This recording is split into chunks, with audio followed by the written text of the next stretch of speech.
Shares in car makers fell sharply, plunged, if you will, after President Trump's tariff on imported cars took effect last night. Shares in Stellantis, well, look at the numbers themselves, you don't need me to go through it. Stellantis has actually paused production at some of its plants in Canada and Mexico. Toyota and Honda both chopped sharply in New York. They're facing lower sales and revenues. The 25% tariff applies to cars assembled outside of the United States. A tariff on auto parts, that comes in May. Andrew Wright is a managing partner at Vinart Auto Group with me from Pennsylvania. Sir, I feel your pain. Well, maybe. I mean, I can only imagine what you're going through now. But the tariff is now in and on, and I assume on all your new stock that you will be arriving at least in the next few days, weeks and months. Yes, that's correct. And thank you for having me on, Richard. Appreciate the chance to be here to talk about this important issue at such a critical moment in our country's history.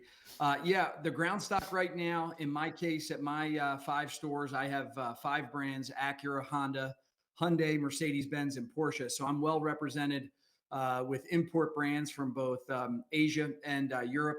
And the impact of these tariffs is really to be determined. But the one thing we do know after yesterday's press conference, they are coming.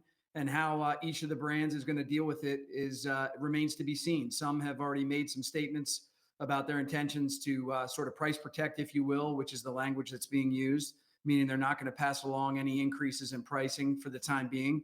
And others are taking a wait and see approach. So in the meantime, we have a little over 700 new cars in our ground stock, which is about a 45-day supply for my auto group here in Eastern Pennsylvania. And as our stock is replenished with cars that are subject to the tariff, we'll deal with it accordingly. But I think one thing is for sure, the market is going to dictate pricing. What's your gut feeling on what will happen? I mean, we've got some examples of the cars that you've got on your lot and that you're selling at the moment. Here we have, on that Hyundai, I can't see the price, Hyundai Elantra, 25,000. Now, obviously, that's here and now, but 25,000, I can't even do the mathematics. The tariff, 25%, you can work it out yourself. What's your gut feeling of who's going to pay that tariff ultimately? I think ultimately the market is going to dictate the price at which cars will transact. That's why, the automobile manufacturers, they're constantly assessing the market, and they're applying incentives to customers and to dealers as they see fit in order to keep product moving. Because at the end of the day, they're manufacturing companies. They need to keep their plants running. So they're going to do what it takes to get cars down to a price that is palatable by the consumer and that keeps things moving. It's all about throughput. So in theory, the prices are going to get paid by the consumer. But in reality, if the consumers are not willing to pay it, then the manufacturers are going to have to step up because they have to keep their plants running and the product moving. And you can't really, as I understand what you're saying, you can't really at this point know exactly how the consumer's going to react, because the last few weeks or days or weekends, whatever, have been somewhat artificial with people rushing to buy.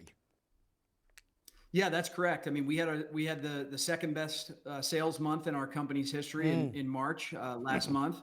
So, but that was definitely, I think, artificially impacted by the news of impending tariffs.